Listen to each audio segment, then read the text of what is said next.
चिंता संतानहंतारो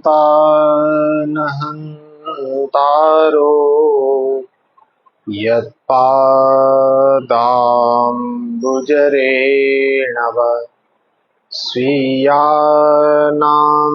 तानिजाचार्यान् प्रणमामि मुहुर्मुहुः। यदनुग्रहतो जन्तु सर्वदुःखातिगो भवेत् तमहं सर्वदा वन्दे श्रीमद्वल्लभनन्दनम्। अज्ञानतिमिरान्धस्य ज्ञानाञ्जनशलाकया चक्षुरुन्मीलितं येन तस्मै श्रीगुरवे नमः। नमामि हृदये शेषे लीलाक्षीराब्धिशायिनम् लक्ष्मीसहस्रलीलाभिः सेव्यमानं कलानिधिम्। चतुर्भिश्च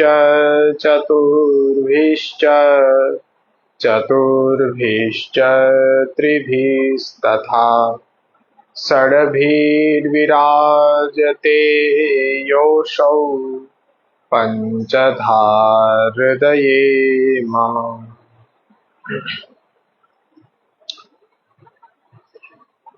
श्री गोकुलेश पुष्टि युवा वर्ग में श्री महाप्रभुना पुष्टि भक्ति संप्रदाय अंतर्गत जे सिद्धांतो छे ते आपणा पुष्टि भक्ति संप्रदायना भविष्य समान आपणी युवा पेढ़ी ने अत्यंत सरलताथी सिद्धांतना सत्य स्वरूप ने समजावવાનો आपणो हेतु छे। આપણે અત્યંત સરળતાથી શ્રી મહાપ્રભુજીના ઉપદેશોનું અધ્યયન કરી રહ્યા છીએ। આશય એવો છે પુષ્ટિ ભક્તિ માર્ગીય અનુયાયી મહાપ્રભુજીના ગ્રંથોથી આપની વાણીથી પરિચિત થવો જોઈએ। પુષ્ટિ ભક્તિ સંપ્રદાયમાં ચાલી રહ્યો છે અને एना प्रवर्तक आचार्यना वचनोथी जो ए वंचित रही जाए तो पुष्टि भक्ति संप्रदाय में तेनु चालवू ज निरर्थक छे। सांप्रत समयनी अंदर अध्ययन अध्यापन व्यवस्था ज्यारे खोरवाय छे ત્યારે વલ્લભ વંશજ તરીકે મારું કર્તવ્ય હું સમજુ છું કે કોઈને કોઈ પ્રકારે શ્રી વલ્લભની વાણી આજે પુષ્ટિ માર્ગીય અધ્યયન કરવા જિજ્ઞાસુ પુષ્ટિ ભક્તિ સંપ્રદાયને પસંદ કરીને ચાલી રહેલા પોતાના લક્ષ્ય કૃષ્ણ પ્રાપ્તિ સુધી પહોંચવા પ્રયત્નશીલ વૈષ્ણવ અનુયાયી સુધી એને સમજ પડે એટલી સરળતાથી આપણે એ ગ્રંથોનો અભ્યાસ કરીએ તો સફળતા એ છે કે યુવા વર્ગ છે એની અંદર જિજ્ઞાસુતા ને જાગૃત કરવા માટે આપણો મુખ્ય ધ્યેય છે કે સંપ્રદાયના સ્વરૂપથી એ પરિચિત થાય, સંપ્રદાયના જે દિવ્ય સિદ્ધાંતો છે એને જાણે. એટલે કમસે કમ સંપ્રદાય કેટલો વિશુદ્ધ છે, સંપ્રદાય કેટલો નિર્દોષ છે અને સંપ્રદાયનો ધ્યેય પ્રત્યેક વૈષ્ણવ અનુયાયી જે શ્રી મહાપ્રભુના અનુયાયી છે એમને સહજતાથી સરળતાથી કલિકાલમાં પણ કૃષ્ણ પ્રાપ્તિ આપે કરાવવાનો એક સુંદર માર્ગ પ્રદર્શિત કર્યો છે. ચાલવાની વાત તો પછી છે, પણ પેલા અવગત તો થાય, એને જાણે તો ખરા, સમજે તો ખરા. એટલે પ્રયત્ન આજીવન એ કરતો રહીશ કે કોઈને કોઈ માધ્યમથી કેવલ શ્રી મહાપ્રભુના વચનો અને એની સમજ આપ સૌ સુધી પહોંચાડતો રહું. એટલા માટે જ આ સંકલ્પને આપણે ઓનલાઈનના માધ્યમથી અને ઓફલાઈન પણ ચલાવી જ રહ્યા છીએ. જ્યારે જ્યારે સમય પ્રાપ્ત થાય છે ત્યારે ઓફલાઈનમાં પણ વર્ગ ચાલે જ છે, પણ વરસાદી માહોલને જોતા જ્યારે ઓફલાઈન નથી થઈ શકતો તો પણ નિયમિતતા આવશ્યકતા છે. તો નિયમિતતા જાળવી રાખવા માટે ઓનલાઈનના માધ્યમથી આપણે અભ્યાસ કરીએ છીએ. ફક્ત 1 કે 2 શ્લોક, એવું જરૂરી નથી કે આપણે 3-4 કલાક કાઢીએ, પણ અડધી પોણી કલાકથી 1 કલાક સુધીનો પણ જો સમય આપણે કાઢી શકીએ તો સંપ્રદાય માટે ખરેખર એનો વિકાસ છે. સંપ્રદાય ખરેખર અગ્રેસર થશે.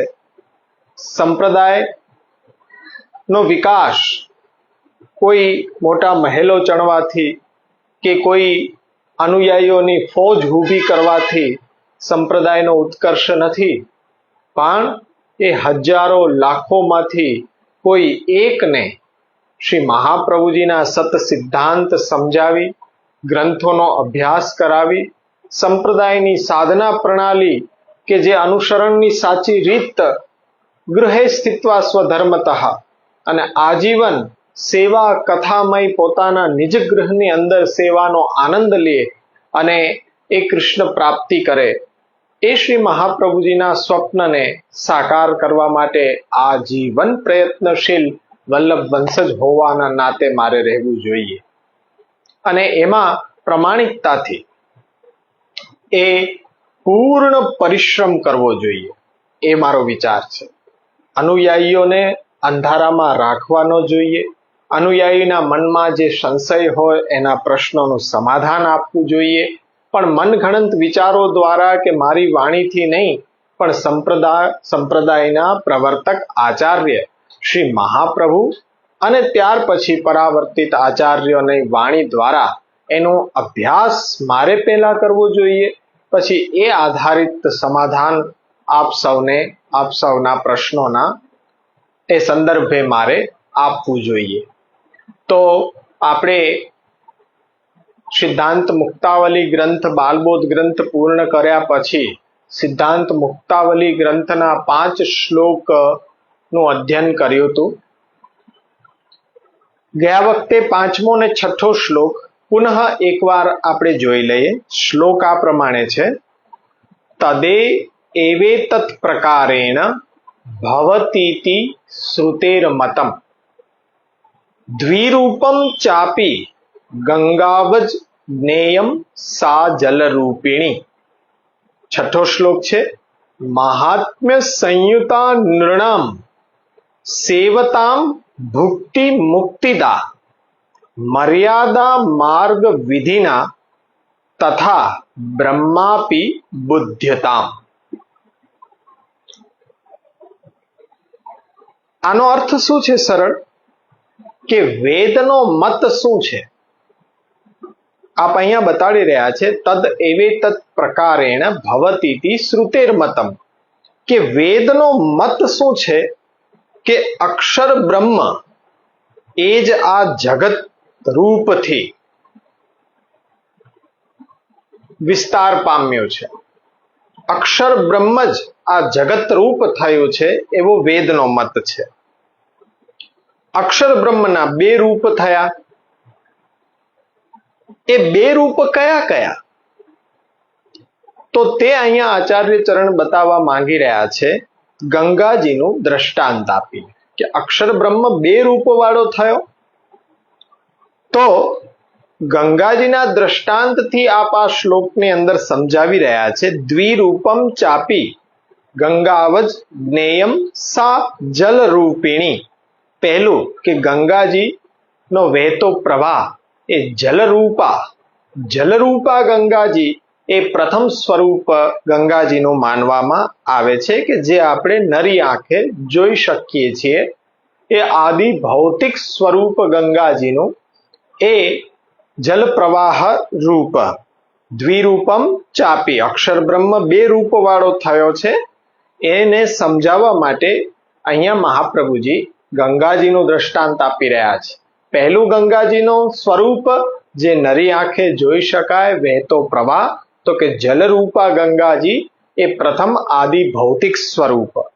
અને બીજું મહાત્મ્ય સંયુતા નૃણામ સેવતામ ભુક્તિ મુક્તિદા, એટલે ભક્તિ ભાવ મહાત્મય જાણીને જે ભક્તિ ભાવ સ્નેહથી જેના તીર્થનું સેવન કરે છે, મર્યાદા માર્ગ વિધિના તથા બ્રહ્મા આપી બુધ્યતામ, એટલે મહાત્મ્ય જેનું એ ગંગાજીનું છે કે ગંગાજીનો પ્રવાહ જ્યાં અવિરત વહી રહ્યો છે, એ ગંગાજીનું તટ એટલે તીર્થરૂપ ગંગાજી કે મર્યાદા માર્ગની રીતથી ત્યાં સેવન કરવા વાળા મનુષ્યને શ્રી ગંગાજી ભોગ અને મોક્ષ આપવા વાળા છે.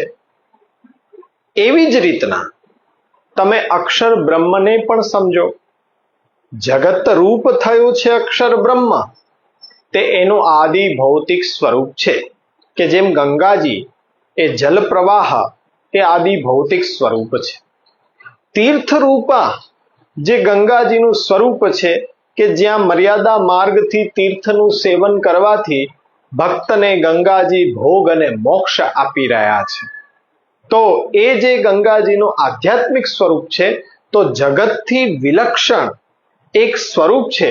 તસ્માદ એકમ વિલક્ષણમ, તો એ જે વિલક્ષણ સ્વરૂપ છે અક્ષર બ્રહ્મનું, કે જે પ્રભુનો ધર્મ કહો કે પ્રભુને બિરાજવાનું ધામ કહો, તો એ આધ્યાત્મિક સ્વરૂપ અક્ષર બ્રહ્મનું છે.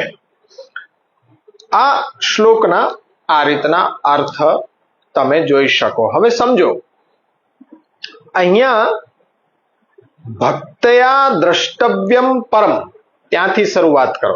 ભક્તયા દ્રષ્ટવ્યમ પરમ, ત્યાં મહાપ્રભુજી શું છે આજ્ઞા કરે છે કે ભક્તિથી પરબ્રહ્મ દેખાઈ રહ્યો છે. પરબ્રહ્મ જે અક્ષરાતીત છે, ક્ષરથી પણ ઉત્તમ અને અક્ષરથી પણ ઉત્તમ, એ જે પુરુષોત્તમ છે, પૂર્ણ બ્રહ્મ છે, તો એ ભક્ત એને ભક્તિની આંખથી જોઈ શકે છે. એટલે અહીંયા તમે સમજો, ભક્ત્યા દ્રષ્ટવ્યમ પરમ, પરમ બ્રહ્મને ભક્તિની દ્રષ્ટિથી જોઈ શકાય છે. અને ત્યાં અક્ષર બ્રહ્મનો અનુભવ કરી શકાય છે. અક્ષર બ્રહ્મનું જે આધ્યાત્મિક સ્વરૂપ આપણે જોયું, જગતથી વિલક્ષણ, એ વ્યાપ્ત થયેલું છે, મૂળ આધાર રૂપ છે અક્ષર બ્રહ્મ.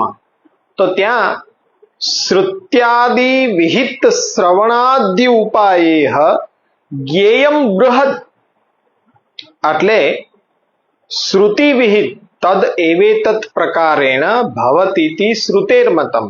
વેદની અંદર જે શ્રુતિઓ છે એ જે શ્રુતિ વગેરે શાસ્ત્ર દ્વારા જે શ્રવણાદિકના ઉપાય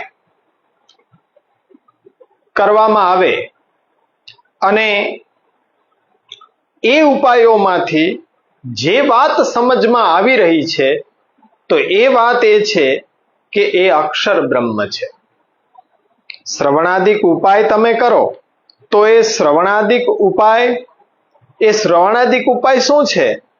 તો વેદમાં કહ્યું, શ્રુતિ એમ કહે છે કે આત્મા વારે દ્રષ્ટવ્ય, શ્રોતવ્ય, મંતવ્ય, નિધિધ્યાસિતવ્ય,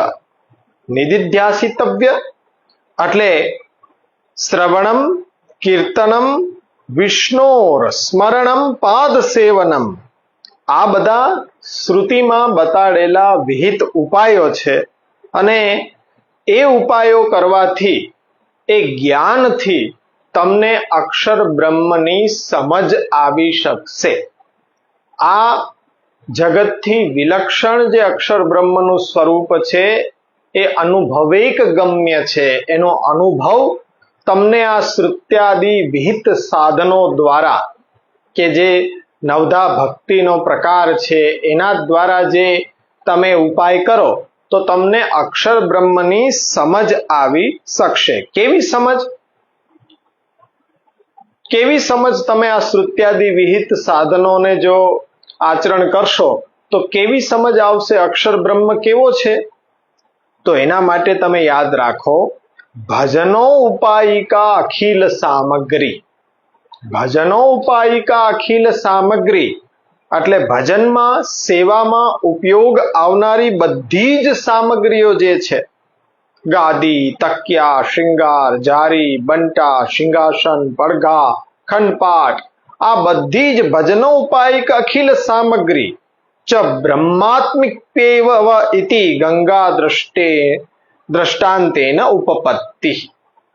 એટલે આ બધું જ ભજનો ઉપાયિક અખિલ સામગ્રી છે, બધી બ્રહ્માત્મક છે, એમાં જુદાપણું નથી.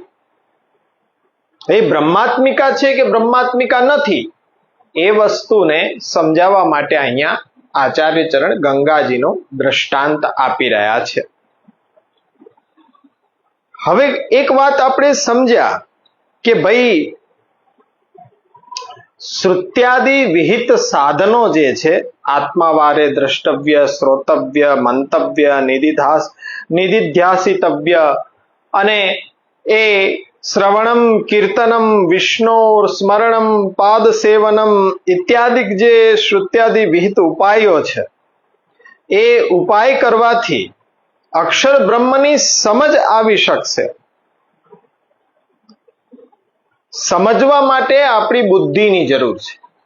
સમજવા માટે દ્રષ્ટિની જરૂર નથી, સમજવા માટે બુદ્ધિની જરૂર છે. પરંતુ જ્યારે અક્ષર બ્રહ્મને સમજી લેશું ત્યાર પછી જો જેવી બુદ્ધિ શાસ્ત્ર આપણને આપી રહ્યું છે એ બુદ્ધિથી આપણે અક્ષર બ્રહ્મને સમજવા માંગીશું તો જરૂર અક્ષર બ્રહ્મ આપણને સમજાઈ જશે. એટલે એ અક્ષર બ્રહ્મ જે બધાનું મૂળ છે, હવે એ જે મૂળ હોય તો એ મૂળ કેવી રીતના જોઈ શકાય? સમજી શકાય, જોઈ ન શકાય. માની લ્યો કે કોઈ એપાર્ટમેન્ટમાં તમે રહી રહ્યા છો, તો એપાર્ટમેન્ટના જે પાયો ખોદાણો છે તો તમે શું પાયાને જોઈ શકો? ત્યાં તો લેન્ટર ભરાઈ ગયા છે, ત્યાં તો સ્લેબ ભરાઈ ગઈ છે ને પછી ચણતર થઈ ગયું છે, તમે તો એમાં રહ્યો છો, તો તમારો આધાર જે પાયો છે એ તમને સમજ આવી શકે કે તો જ બિલ્ડિંગ બની હોય, પણ એને જોઈ ન શકો. જેના લીધે આ જગતની સ્થિતિ છે એ અક્ષર બ્રહ્મને આપણે શ્રુત્યાદિ વિહિત ઉપાયો કરીને સમજી શકીએ, શાસ્ત્ર જેવી આપણને બુદ્ધિ આપે છે, એ બુદ્ધિથી આપણે અક્ષર બ્રહ્મને સમજી શકીએ, પણ જોઈએ ક્યાંથી? દેખાય ક્યાંથી અક્ષર બ્રહ્મ? અક્ષર બ્રહ્મ દેખાશે કેવી રીતના? એની પાછળનું કારણ છે કે જ્યારે દ્રષ્ટા હોય તો એની સામે કોઈ દ્રશ્ય આવે તો એને જોવે ને, પણ અહીંયા તો પરબ્રહ્મ એક જ છે, પોતે જ દ્રષ્ટા છે અને પોતે જ દ્રશ્ય છે, તો કેવી રીતના એ જોઈ શકશે? અક્ષર બ્રહ્મ દેખાતું નથી, અક્ષર બ્રહ્મ સમજમાં આવે છે, પરંતુ પરબ્રહ્મ છે એને જોઈ શકાય છે, પણ પરબ્રહ્મને જોવા માટે પછી બુદ્ધિની જરૂર નથી, ત્યાં દ્રષ્ટિની જરૂર પડે. પણ એ કેવલ દ્રષ્ટિથી કામ ન ચાલે, સ્નેહની દ્રષ્ટિ હોય, સ્નેહભરી દ્રષ્ટિ હોય તો જ પરબ્રહ્મને જોઈ શકાય છે. અક્ષર બ્રહ્મ એ જોઈ નથી શકાતો, પણ અક્ષર બ્રહ્મને સમજી જરૂર શકાય છે. પણ પરબ્રહ્મ છે એ જોઈ શકાય, પણ એને સમજવો બહુ અઘરો છે. વેદ પણ જેને ન ઇતિ ન ઇતિ ન ઇતિ કહી દે છે, પરબ્રહ્મને સમજવો બહુ મુશ્કેલ છે. અક્ષર બ્રહ્મ સમજમાં આવી શકે, પણ એને જોઈ ન શકાય. પરબ્રહ્મને જોઈ શકાય, પણ એને સમજવો બહુ અઘરો છે. એટલે પરબ્રહ્મને જોઈ સ્નેહની દ્રષ્ટિથી શકાય, પણ સમજવો બહુ આકરો છે. આપણે એમ કહીએ કે આ પરબ્રહ્મ છે, આપણને દેખાઈ રહ્યો છે, તો કેટલાક અદ્વૈતવાદીઓ છે તો એને એ પરબ્રહ્મ નથી લાગી રહ્યો, કારણ કે એની જ્ઞાનની દ્રષ્ટિ છે. પરબ્રહ્મ સમજમાં આવવો મુશ્કેલ છે, પણ સ્નેહની દ્રષ્ટિથી જોવો એકદમ સરળ છે.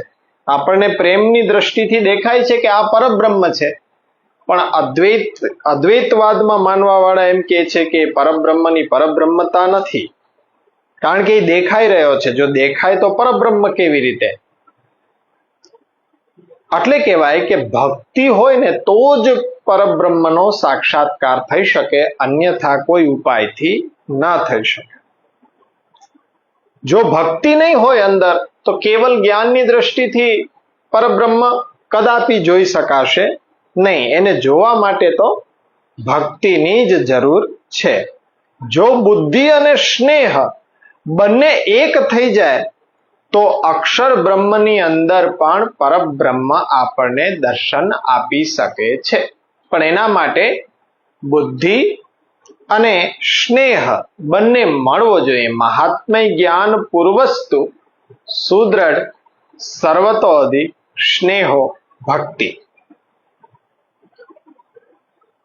હવે આપણે પરબ્રહ્મ દેખાઈ ગયો, દર્શન પરબ્રહ્મ તું કૃષ્ણો હિ, આપણને નિશ્ચિત થઈ ગયું, સમજ આવી ગઈ, બુદ્ધિ અને સ્નેહ બંને એક થઈ ગયા, તો પરબ્રહ્મની જે પણ સેવા કરીએ તો એ ભજનો ઉપાય અખિલ સામગ્રી છે, એ પણ અક્ષર બ્રહ્મ રૂપે બ્રહ્માત્મક જ છે.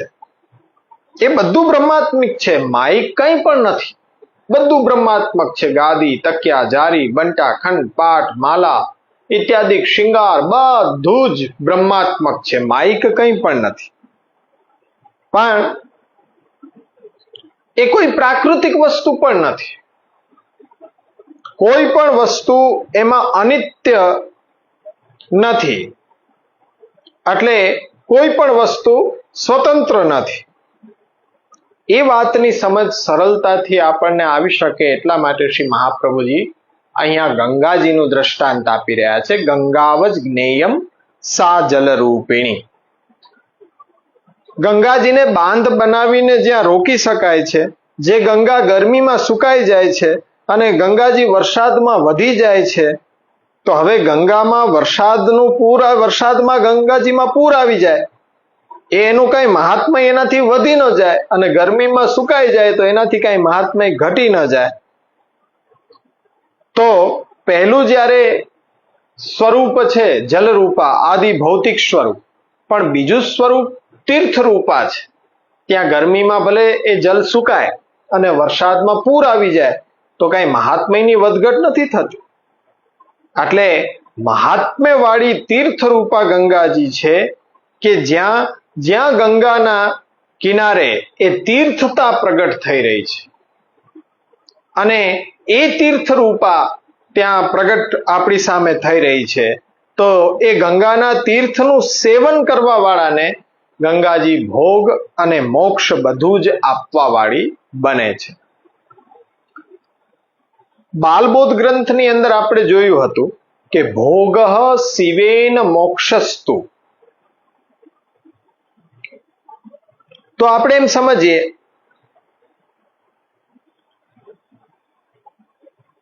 બાલબોધ કેવી રીતના બાલબોધ થઈ ગયો? અહીંયા તો બાલબોધ નથી પણ સિદ્ધાંત મુક્તાવલી છે. મહાત્મ્ય સંયુતા નૃણામ સેવતામ ભુક્તિ મુક્તિદા. બાલબોધમાં તો એમ કીધું કે ભોગ શિવેન મોક્ષસ્તુ. એ ભોગ શિવ દ્વારા અને મોક્ષ તો વિષ્ણુ દ્વારા મળે છે. તો બાલબોધ થી જો સમજવા જાઓ તો અહીંયા સમજમાં નહીં આવે. અહીં તો સિદ્ધાંત મુક્તાવલી ની શરૂઆત થઈ છે. તો એમાં તો અહીંયા મહાત્મય સંયુતા નૃણામ સેવતામ ભુક્તિ મુક્તિદા એ આધ્યાત્મિક સ્તર ઉપર લાવીને મહાપ્રભુજી એકદમ સર્કલને બંધ કરી દે છે. ગોળ રાઉન્ડ કરો અને એ બંધ કરી દે સર્કલને, એટલે આધિદૈવિક સુધી જવાની જરૂર જ નથી. આધ્યાત્મિક સુધી એ ચક્કરને બંધ કરી દીધું. કારણ કે તમારે જો ભોગ અને મોક્ષ જોઈએ છીએ તો પછી એ આધ્યાત્મિકતાથી જ તમારી એ વોન્ટ્સ ઈચ્છા છે એ સંતોષાઈ જશે. તમારે આધિદૈવિક સુધી પહોંચવાની જરૂર જ નહીં પડે. મહાપ્રભુજી ત્યાં પૂર્ણ કરી દે. ભોગ જોઈએ છે, મોક્ષ જોઈએ છીએ તો આધ્યાત્મિક સુધી જ તમે જાણો. આધિદૈવિકને જાણવાની જરૂર નથી. આધ્યાત્મિકથી જ તમારું કામ પૂર્ણ થઈ જશે. મર્યાદા માર્ગ વિધિના તથા બ્રહ્માપી બુદ્ધ્યતામ. જે મર્યાદા માર્ગ વિધિ છે વેદાદ આદ્યા યતસ્થિતા ત્રિવર્ગ સાધકા નીતિ ન તનિર્ણય ઉચ્યતે. બાલબોધ ગ્રંથની અંદર તો અહીંયા એ વાત પાછી મહાપ્રભુજી લાવીને આપણી સામે ઉપસ્થિત કરી રહ્યા છે. આ અભ્યાસ છે. જો તમને અહીંયા જે મર્યાદા માર્ગ વિધિના તથા બ્રહ્માપી બુદ્ધ્યતામ, તો ત્યાં મહાપ્રભુજી બાલબોધ ગ્રંથની વેદાદ આદ્યા યતસ્થિતા ધર્મ અર્થ કામ માટે ત્રિવર્ગ સાધિકા નીતિ ન તનિર્ણય ઉચ્યતે. ત્રિવર્ગ માટે અહીંયા કોઈ ખુલાસો કરવાની આવશ્યકતા નથી. ધર્મ માટે ધર્મશાસ્ત્ર છે, તો એ કામ માટે કામશાસ્ત્ર છે, અર્થ માટે અર્થશાસ્ત્ર છે, તો ત્યાં જોઈને સિદ્ધ કરી શકાય. પરંતુ સિદ્ધાંત મુક્તાવલીમાં પંચમ પુરુષાર્થના રૂપમાં ભક્તિ આવી રહી છે, જ્યારે બાલબોધ ગ્રંથની અંદર મોક્ષને અંતર્ગત ભક્તિ આવી રહી હતી. અહીંયા સિદ્ધાંત મુક્તાવલીમાં ભક્તિ પંચમ પુરુષાર્થ અંતર્ગત નિરૂપણ થઈ રહ્યું છે. મર્યાદા માર્ગ વિધિના તથા બ્રહ્માપી બુદ્ધ્યતામ. પંચમ પુરુષાર્થને અંતર્ગત એક બાજુની વાત અહીંયા મહાપ્રભુજી ઉલ્લેખ કરી રહ્યા છે કે બ્રહ્મના તે આદિ ભૌતિક પાસાની વાત અહીંયા નથી, આધ્યાત્મિક પાસાની પણ વાત નથી, તથા બ્રહ્માપી બુદ્ધ્યતામ આદિ દૈવિક પાસા તરફ આપ નિર્દેશન કરી રહ્યા છે કે જે આદિ દૈવિક પાસું આવી રહ્યું છે તે હવે શ્રી મહાપ્રભુજી આપણી સામે મૂકી રહ્યા છે. એટલે આપણને ખ્યાલ આવ્યો કે તદેવે તત્ પ્રકારેણ ભવતીતિ શ્રુતેર મતમ. જે આપણે પૂર્વમાં જોઈ ગયા હતા કે જગત ની રચનાને લઈને ઘણા બધા મતમતાંતરો આપણી સામે અપરમ તત્ર પૂર્વસ્મિન વાદિનો બહુધા જગૌ માયિકમ સગુણમ કાર્યમ સ્વતંત્રમ ચેતિ નેકદા. તો એનો એ બધા વાદનો ખુલાસો વેદના મતથી કે જે અક્ષર બ્રહ્મ છે એ જ જગત રૂપ થયો છે. અક્ષર બ્રહ્મ બે રૂપ વાળો છે તે વેદનો મત છે એ અમને સ્વીકાર્ય છે. તદ એવે તત્ પ્રકારેણ ભવતીતિ શ્રુતેર મત.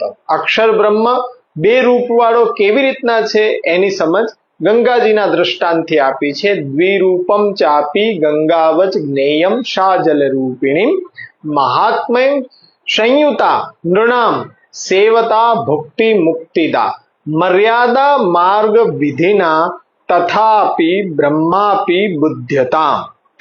મર્યાદા માર્ગ વિધિના તથા બ્રહ્માપી બુધ્યતામ. એટલે અહીંયા જે ભોગ મોક્ષની વાત છે તો એ ભોગ મોક્ષની વાત આધ્યાત્મિક સુધી જઈને પૂર્ણ થઈ જાય છે આપણી ઈચ્છા, તો પછી આગળ આદિ દૈવિક સુધી જવાની કોઈ આવશ્યકતા નથી. પણ જે મર્યાદા માર્ગ વિધિના તથા બ્રહ્માપી બુધ્યતામ, તો ભોગ મોક્ષ દેવાવાળા ગંગાજી છે એ રીતના બ્રહ્મ પણ આપણને સમજમાં આવી શકે છે. પણ એ બ્રહ્મ ભોગ મોક્ષ આપવા વાળો બ્રહ્મ એ પરબ્રહ્મ છે, એના આદિદૈવિક સ્વરૂપ ને સમજવાની એ વાત છે મર્યાદા માર્ગ વિધિના તથા બ્રહ્માપી બુધ્યતામ. તો જેવી રીતના આદિ ભૌતિક અને આધ્યાત્મિક પાસાની વાત થઈ, તો હવે ત્રીજું રૂપ આવી રહ્યું છે આદિ દૈવિક સ્વરૂપ. હવે આદિ દૈવિકનું સ્વરૂપનું નિરૂપણ 7મા અને 8મા શ્લોકમાં છે. જોઈએ આપણે. 7મો શ્લોક આ પ્રમાણે છે. તત્રેવ દેવતા મૂર્તિર ભક્ત્યા યા દ્રશ્યતે ક્વચિત ગંગાયામ ચ વિશેષેણ પ્રવાહા ભેદ બુદ્ધયે. 8મો શ્લોક આ પ્રમાણે છે. પ્રત્યક્ષાસાન સર્વેષામ પ્રાકામ્યમ સ્યાત તયા જલે વિહિતા ચ ફલાત તદ્ધિ પ્રતિત્યાપી વિશેષ્યતે. આ શ્લોકમાં આપ શું આજ્ઞા કરી રહ્યા છે એ આપણે પેલા સરળ અર્થમાં જોઈએ કે તત્રેવ દેવતા મૂર્તિ ભક્તયા દ્રશ્યતે ક્વચિત. તીર્થરૂપા જે ગંગાજી છે અને એ તીર્થમાં જે અવિરત પ્રવાહ વહી રહ્યો છે ગંગાજીનો, એ જલરૂપા ગંગાજીમાં જ દેવતા રૂપ ગંગાજીની મૂર્તિ બિરાજમાન છે. એ ગંગાયામ ચ વિશેષેણ પ્રવાહા ભેદ બુદ્ધયે. જ્યારે ભક્તિનો ઉત્કર્ષ બતાડવામાં આવે છે, એ ભક્તિનો ઉત્કર્ષ એવો છે કે વિશેષ કરીને એ જેને પ્રવાહ અને મૂર્તિમાં અભેદ બુદ્ધિ હોય કે ભાઈ આ પ્રવાહ વહી રહ્યો છે એ જ સાક્ષાત ગંગાજી છે, એ મૂર્તિમંત દર્શન આપે કે ગંગાજી પ્રવાહ રૂપે દર્શન આપે, એમાં એની ભેદ દ્રષ્ટિ નથી. ગંગાયામ ચ વિશેષેણ પ્રવાહા ભેદ બુદ્ધય. એટલે ભક્તિનો ઉત્કર્ષ છે આ, કે ગંગાજીના પ્રવાહની અંદર, જલ પ્રવાહની અંદર એ ગંગાજી દેવી રૂપા ગંગાના દર્શન પણ કરી શકે છે. એ ભક્ત છે એ જ એ દર્શન કરી શકે. કોઈક વખત ભક્તિનો ઉત્કર્ષ એવો છે કે ભક્તને એ જલ પ્રવાહમાં મૂર્તિમંત ગંગાજીના સ્વરૂપના દર્શન થઈ શકે છે. એટલે પ્રત્યક્ષાન સર્વેષામ પ્રાકામ્યમ સ્યાત તયા જલે વિહિતા ચ ફલાત તદ્ધિ પ્રતિત્યાપી વિશિષ્યતે. એટલે ગંગાજીના જલમાં સ્નાન, આચમન વગેરે વગેરે ઉત્તમ કાર્ય કરવું તો સિદ્ધ છે, પરંતુ એ જલ શાસ્ત્રમાં કહેલા ફલને દેવાથી અને મહાત્મ્ય જ્ઞાનના વિશ્વાસથી અન્ય જલની અપેક્ષા, અન્ય કોઈ સામાન્ય જલની અપેક્ષા આ જલ છે એ ઉત્તમ ગણવામાં આવ્યું છે. એટલે પ્રવાહમાં મૂર્તિમંત ગંગાજીનું સ્વરૂપ ભક્તને દર્શન થાય છે અને એટલે ભક્તને પોતાની કામનાથી શાસ્ત્રમાં બતાવેલું જે ફલ છે એ સાક્ષાત દેવાવાળા આ જ ગંગાજી છે એવી પ્રતીતિ થાય છે અને અન્ય જલ કરતા આ જલ કંઈક વિશેષ એમને ભક્તને લાગે છે. હવે ગંગાજીનું જે આદિ ભૌતિક સ્વરૂપ જલપ્રવાહ સ્વરૂપ છે અને તીર્થ છે એ આધ્યાત્મિક સ્વરૂપ છે, તો એમાં જ દેવતા રૂપ ગંગાજી છે એ મૂર્તિ સ્વરૂપે બિરાજમાન છે, એનાથી અલગ છે. મહાભારતની અંદર જેમ ભીષ્મ પિતામહ ના માતા જે દેવી સ્વરૂપા ગંગા, ભગીરથ રાજા ને જેને દર્શન કર્યા હતા ભગીરથ રાજાએ, એ દેવી રૂપા ગંગા, એ ગંગાજીની આદિ દૈવિક મૂર્તિ છે, આદિ દૈવિક સ્વરૂપ છે ગંગાજીનું. ગંગાજીનું સ્વરૂપ એ ભક્તિ કરીને ગંગા દ્વાર વગેરે સ્થળોમાં ભક્તિની જ્યારે અતિ અધિક વૃદ્ધિ થાય, એટલે હું કહું છું કે ભક્તિનો ઉત્કર્ષ હોય એવી અવસ્થામાં ઘરની અંદર પણ જોવામાં આવે છે. ઘરની અંદર પણ એ જોઈ શકાય છે, કારણ કે દેવતા રૂપ ગંગાજી પ્રવાહથી અલગ નથી. આવી જેની બુદ્ધિ છે તો એ પ્રવાહમાં જ એ દેવી રૂપા ગંગાજીને પ્રત્યક્ષ જોઈ શકે છે અને એને જલના પ્રવાહમાં અને દેવી રૂપા ગંગામાં કોઈ ભેદ નથી જણાતો. પ્રવાહ ભેદ બુદ્ધએ, એની અભેદ બુદ્ધિ વાળો છે. બીજા જલમાં જેવો વ્યવહાર પોતે કરતો હોય એવો આ જલમાં એ વ્યવહાર કરી શકતો નથી, કારણ કે અભેદ બુદ્ધિ છે એની. એવી જ રીતના જગતમાં જ ભગવાનના સ્વરૂપ તથા ભગવત ભક્તમાં વિશેષ સ્નેહ જ્યારે થાય ત્યારે એ ભગવાનથી અલગ નથી એવી જ્યારે બુદ્ધિ આપણી થાય, એના માટે ભગવાન છે પ્રગટ થાય છે. ત્યારે પોતાના ઈચ્છિત પ્રભુનું એ સ્થાન છે એવું જ્ઞાન થાય ત્યારે બધા જ સ્થળમાં આપણને એ ભગવત ભાવ સ્ફુરે છે કે જ્યારે ભગવાન પ્રગટ થાય બધું ભગવદાત્મક છે. સેવાની અંદર સાક્ષાત પ્રભુ બિરાજી રહ્યા છે તો સેવા ઉપયોગી જેટલી સામગ્રીઓ છે બધી જ ભગવદાત્મક છે એવો અનુભવ થાય. ત્યારે એવી ભક્તિ કરીને ગંગાજીનું દર્શન થાય પછી સ્વર્ગ અને મોક્ષ જે શાસ્ત્રમાં બતાવેલા ફલ છે, સ્વર્ગ અને મોક્ષ, તો એ ફલનો આપણને પ્રતીતિ સાક્ષાત થાય છે. પ્રવાહ રૂપનું દર્શન થતા જ એને વિશેષતા દેખાય છે કે અન્ય જલ કરતા ઉત્તમ જલ, પવિત્ર જલ છે, વિશેષતા એની જોવામાં આવે છે. તેથી જગતમાં ભગવાનનો જ્યારે સાક્ષાત્કાર થઈ જાય ને ત્યારે પછી એ જ્ઞાનીઓને ફલ મોક્ષ છે. તેથી સર્વત્ર જગત જે ભગવાનને બિરાજવાનું સ્થાન છે એવું જ્ઞાન વિશેષ છે એવું જાણવામાં આવે ત્યારે સર્વત્ર અનિષિદ્ધ વ્યવહાર, એટલે કે પોતાની ઈચ્છા અનુકાલ વ્યવહાર નથી થતો. જેમ કે ભગવત સેવામાં આપણે જે રીતના દરેક અખિલ સામગ્રી ભગવત સેવાની છે તેમાં ભાવ આપણે એવો રાખીએ છીએ કે ભગવત સેવામાં જેટલી જેટલી વસ્તુઓ છે અને આપણા ઘરની અંદર બધી વસ્તુઓ છે, ઘરની વસ્તુઓ સાથે આપણે વ્યવહાર કરતા હોઈએ એવું સેવામાં, પ્રભુની સેવામાં ઉપયોગી જેટલી વસ્તુઓ છે એમાં આપણે એવો વ્યવહાર કરી શકતા નથી. એને પ્રેમથી આપણે પધરાવશું, પ્રેમથી એ સેવાની અંદર એ બધી જ સામગ્રીઓને આપણે સ્પર્શ પણ ભાવથી કરશું તો એ કંઈક વિશેષતા છે. એટલા માટે તત્રેવ દેવતા મૂર્તિ ભક્તયા દ્રશ્યતે ક્વચિત. જો આપણી અંદર સ્નેહ છે તો તે દેવતા મૂર્તિ આપણને ગંગાજીના પ્રવાહમાં જરૂર જરૂર અને જરૂર દેખાશે. ફક્ત જ્ઞાનથી તે સ્વરૂપ જોવું શક્ય નથી. મૂળ વાત આ છે. શાસ્ત્ર અનુસાર કરવાનો જે કાર્ય હતું તે ધર્મ અર્થ કામ એ આપણે કરી લીધું. ત્રિવર્ગ સાધકા નીતિ ન તન્નિર્ણય ઉચ્યતે.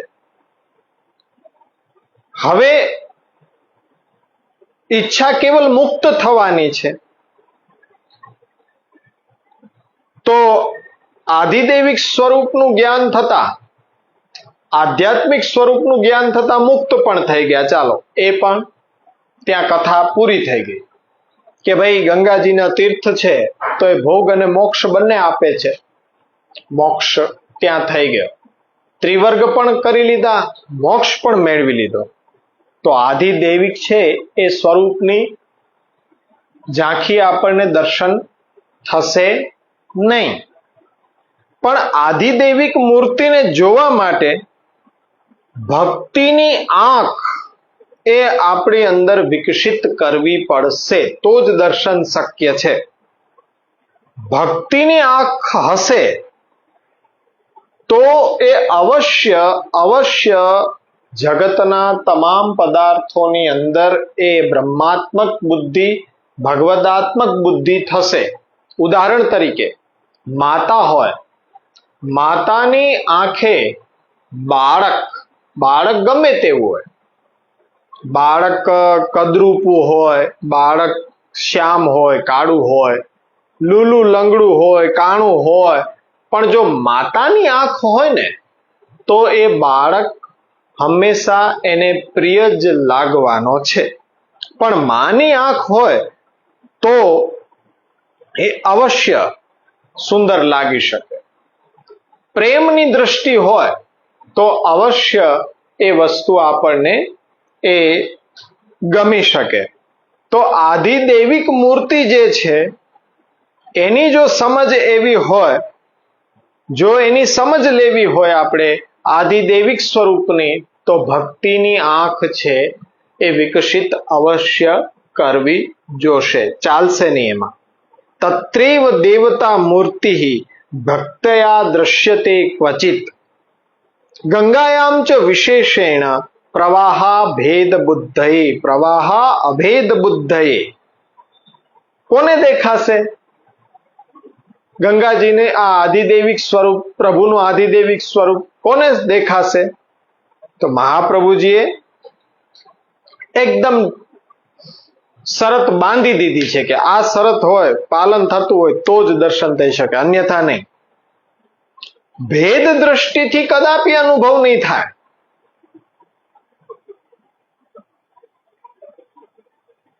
જલ જે વહી રહ્યું છે, જલ કંઈક જુદું છે અને દેવતા દેવી મૂર્તિ ગંગા કંઈક અલગ છે, એવી ભેદ દ્રષ્ટિ હશે તો કોઈ દિવસ દર્શન થશે નહીં.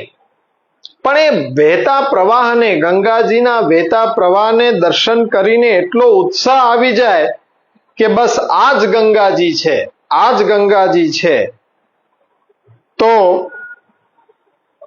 એ ગંગાજી દેવી સ્વરૂપા દર્શન તેમાં આપી શકે છે. પણ એવો ભાવ અંદરથી જાગવો જોઈએ.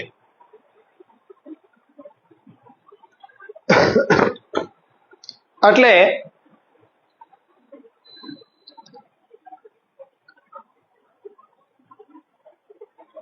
ઘણા બધા વિચારકોને આપણી દ્રષ્ટિ છે એ સમજમાં નથી આવતી, એટલે પોતપોતાના વિચારો રજૂ કરતા હોય છે અને આપણને એ લોકો મૂર્ખ ગણે છે.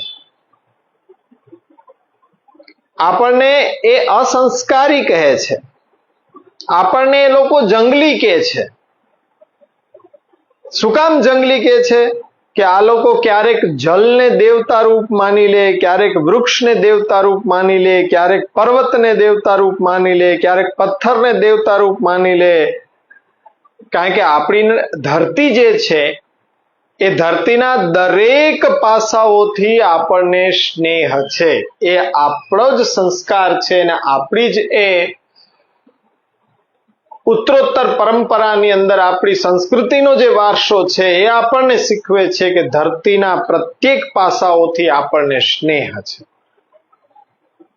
અને જેને સ્નેહ નથી એને આપણે બધા જંગલી લાગીએ છીએ. જો એકવાર સ્નેહ થઈ જાય, કે જેમ ખ્રિસ્તીઓને પોતાના પ્રતીક સમાન વધ સ્તંભ, ક્રોસ, વધ સ્તંભથી જેવો સ્નેહ થઈ ગયો, તો એને વધ સ્તંભમાં પણ પોતાના જીસસ ક્રાઇસ્ટ દેખાણા કે ન દેખાણા? એને એક મકાનમાં સ્નેહ થઈ જાય તો એ મકાનમાં એને ભગવાન દેખાણા કે ન દેખાણા? પણ જ્યાં સ્નેહ નથી તો એ લોકોને એવું લાગી રહ્યું છે કે આ બધું માનનારાઓ જંગલી છે. પણ વાત એ નથી. વાત મુદ્દાની એ છે કે આપણી આંખમાં સ્નેહ નથી, સ્નેહની દ્રષ્ટિ નથી આપણી. સ્નેહને સમજવાનું હજી કૌશલ્ય આપણી પાસે વિકસિત નથી થયું. પોતાનો જે વિચાર છે એને જ સ્નેહ આપણે માની રહ્યા છીએ. બીજાને સ્નેહને આપણે સ્નેહ નથી માની રહ્યા, જંગલીપણું માની રહ્યા છીએ. તો સ્નેહની દ્રષ્ટિ હોય તો જ આ આધિદૈવિક સ્વરૂપ દેખાય, અન્યથા એ સ્વરૂપ કેવી રીતના આપણને સમજમાં આવી શકે? એ અહીંયા વાત સ્પષ્ટ કરી દીધી. પ્રત્યક્ષા સાન સર્વેશામ, તે બધાની સામે પ્રત્યક્ષ નથી થતો. આધિદૈવિક સ્વરૂપ છે બધા સામે પ્રત્યક્ષ નથી થતું. કેમ નથી થતું ભાઈ? તો કહે છે કે બધાની આંખમાં સ્નેહ નથી. જેની આંખમાં પોતાના પુત્ર માટે સ્નેહ ઝલકતો હોય તો એને પુત્રમાં સ્નેહ થાય. માતાની આંખમાં એ સ્નેહ છલકાતો હોય તો એ ગમે તેવો પુત્ર હોય, આપણને જે સ્નેહ નથી તો એને આપણે રમાડવા, બહુ સુંદર બાળક હોય તો આપણને ઈચ્છા થાય કે લાવો આપણે એને ખોળામાં લઈ લઈએ. પણ કોઈ બાળક સુંદર ન હોય, દેખાવડું ન હોય, કોઈ ખોટખાપણ હોય તો આપણને ન ગમે. શું છે કે આપણને જ્ઞાન છે કે જો સુંદર લાગતું હોય, મને જે વાલું લાગે એમાં હું એને સ્નેહ સમજુ છું. પણ માતાની દ્રષ્ટિ એવો ભેદ નથી જોતી. માતાની દ્રષ્ટિ તો એ જ જોવે છે કે આ મારો પુત્ર છે, ભલે ગોરો છે કે કાળો છે, રૂપાળો છે, કદરૂપો છે, એ ખોડખાપણ વાળો છે, લૂલો છે, લંગડો છે, કાણો છે, જેવો પણ છે, મારો પુત્ર છે. માતાને લાગી શકે, માતાને કોઈ દિવસ શુભ ન આવે, કારણ કે એના આંખમાં સ્નેહની દ્રષ્ટિ છે. પણ બીજાઓને જેને સ્નેહ નથી એને આ બધું દેખાશે. એટલે પ્રત્યક્ષાન સર્વેશામ, એ બધાને આ દેખાય એવું જરૂરી નથી. એના માટે શરત એટલી કે આપણી દ્રષ્ટિ સ્નેહની દ્રષ્ટિ હોવી જોઈએ. સ્નેહની દ્રષ્ટિ વિકસિત કરવી પડશે. તો જે આ અક્ષર બ્રહ્મની અંદર, આ બ્રહ્મમાં જે પરબ્રહ્મની મૂર્તિ છે એ જોવા માટે એક સ્નેહવાળી, ભક્તિવાળી આંખની જરૂર છે. અને જો એ આંખ આપણને પ્રાપ્ત થઈ તો આપણું કાર્ય સફળ થઈ ગયું. ધર્મનું, અર્થનું, કામનું, મોક્ષનું જે પણ કંઈ છે બધામાંથી જે સૌથી સુંદર ફળ છે તે જો આપણા આંખથી દેખાઈ ગયું અને બુદ્ધિથી સમજાઈ ગયું તો સમજી લ્યો કે આપણું કાર્ય એ સિદ્ધ થઈ ગયું.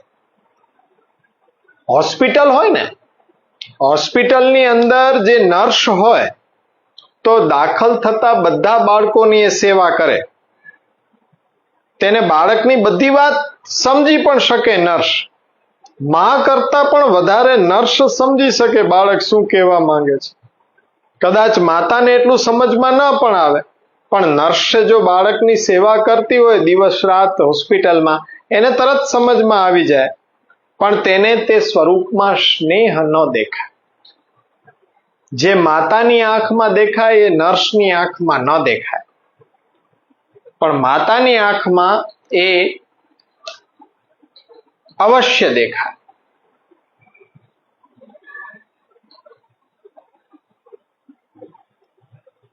એક બહુ સહજ ઘટના છે. જુઓ, આપણા અગાસી ઉપર ક્યારેક કબૂતર પોતાના ઈંડા મૂકે, તેમાંથી જે બચ્ચાનો જન્મ થાય ને, આપણને તો જોવાય ન ગમે એવા બચ્ચા હોય, પીછા પીછા હોય ને નાના હોય એવા બચ્ચા હોય, આપણને કદરૂપા લાગે, ગંદા લાગે. કબૂતર જેટલું સરસ હોય એટલા જ એના ઈંડામાંથી નીકળતા બચ્ચા છે એ ખરાબ લાગે, આપણને તો જોવાય ન ગમે, ધૃણા થાય. પણ એ કબૂતરીને કેટલા વાલા લાગે. જ્યાં કબૂતરના ઈંડા હોય ત્યારે થોડીક વાર આપણે જોઈએ ને તો તેમાં રૂવાટી હોય, તેની આંખ વિચિત્ર હોય. હવે એ એકદમ કંઈક એવા વિચિત્ર અવાજથી બોલતા હોય, એકદમ આપણને બધું ધૃણાસ્પદ લાગે. પરંતુ કબૂતરીને જાણે કે બચ્ચામાં શું સુંદરતા દેખાય, તે આપણે સમજની બહાર હોય, પણ કબૂતરીને બહુ સુંદર રીતે સમજમાં આવી શકે. આપણને તે ખૂબ ખરાબ લાગે, પણ આપણા બાળકો પણ હશે તો એ લોકો પ્રાણીઓ એને એવી રીતના જોતા હશે, પક્ષીઓ એને એવી રીતના જોતા હશે.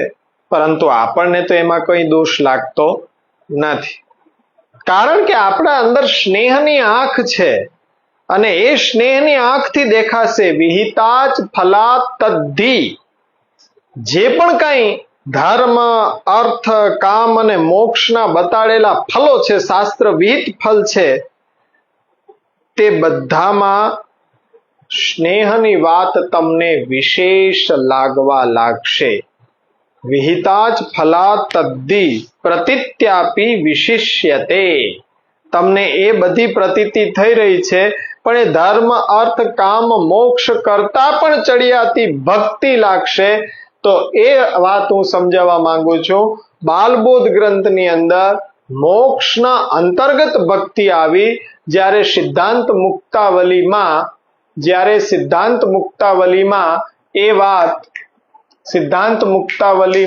એ વાત આપણને પંચમ પુરુષાર્થ અંતર્ગત આવી રહી છે. પંચમ પુરુષાર્થ અંતર્ગત આવી રહી છે. પંચમ પુરુષાર્થ રૂપે આપણે અહીંયા એ વાતને સમજ્યા. પ્રતિત્યાપી વિશિષ્યતે. જે ધર્મ, અર્થ, કામ અને મોક્ષ એનાથી પણ કંઈક ચડિયાતી વિશેષ આપણને ભક્તિ લાગી રહી છે.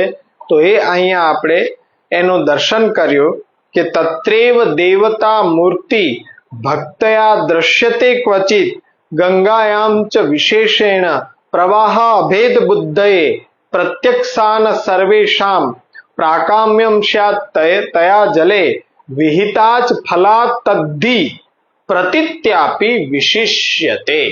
તમને ધર્મ, અર્થ, કામ અને મોક્ષ થી પણ ચડિયાતી પંચમ પુરુષાર્થ રૂપા ભક્તિ એ લાગશે. એ સ્નેહની દ્રષ્ટિ જો વિકસિત થઈ તો જ તમને એ વસ્તુ સમજમાં આવી શકશે. આ રીતના જે વાત આપણે જોઈ, તીર્થ રૂપા ગંગાજી, જલ રૂપા ગંગાજી ને દેવી રૂપા ગંગાજીની જેમ બ્રહ્મના પણ આદિદૈવિક, આધ્યાત્મિક અને આદિ ભૌતિક સ્વરૂપ છે. એ ત્રણ રૂપ છે. એ ત્રણ રૂપ 9મા શ્લોકમાં આપણે જોશું. યથા જલમ તથા સર્વમ, યથા શક્તા તથા બૃહદ, યથા દેવી તથા કૃષ્ણ તત્રાપે તદિહોચ્યતે.